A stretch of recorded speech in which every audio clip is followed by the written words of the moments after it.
Hi, my name is Zuleika and I have had lupus for 5 years. It took me about a year from the onset of symptoms for me to get diagnosed. I have an underactive thyroid as well, so at first the doctors thought that everything that I was experiencing, like hair loss, etc., was as a result of that.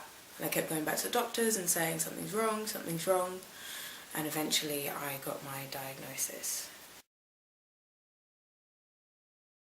The symptoms I struggle with most on a day-to-day basis are fatigue, joint pain and migraines. I get a migraine pretty much twice a month. Sometimes they last for a day, sometimes 3 days, sometimes a week. Fatigue is obviously not fun. You have to kind of ration your energy, so if you know you have like an event that week, you say have to rest for a certain amount of time before you go out, which can be a bit of a pain.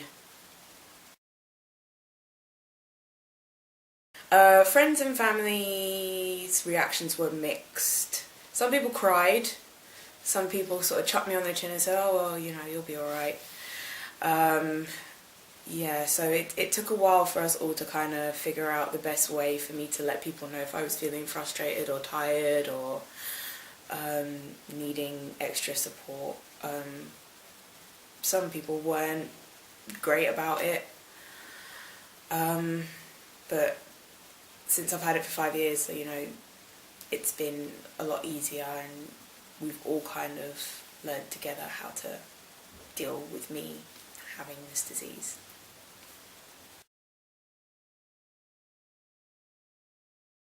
We all have those stories, like when we're on the tube and we need to sit down and somebody says, oh, you don't need to sit down, or why are you sitting down, you're not ill, you look at you, you're young and healthy.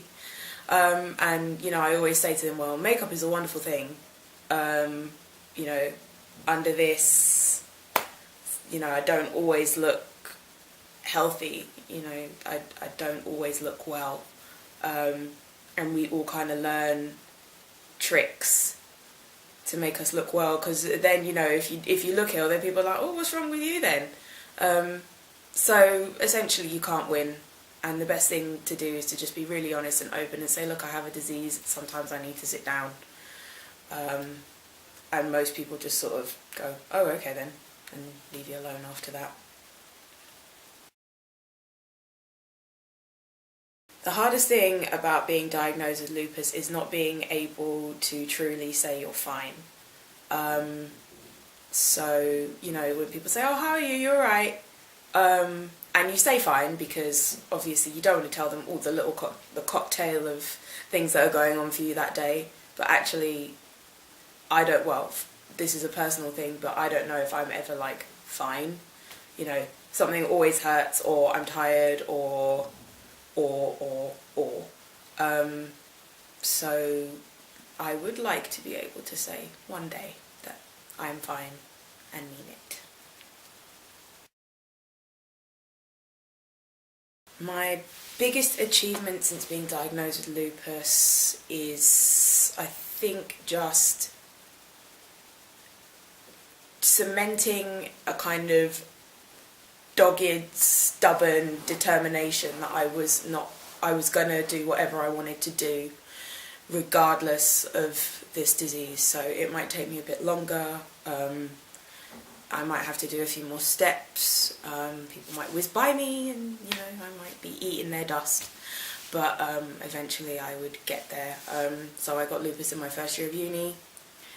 I finished uni without taking any breaks, and since that time, you know, obviously I have been ill, I have had flares, I have been in hospital, but I've come out, and after periods of rest I've just continued doing what I wanted to do. So I think, yeah, that's the thing I'm most proud of, being really stubborn.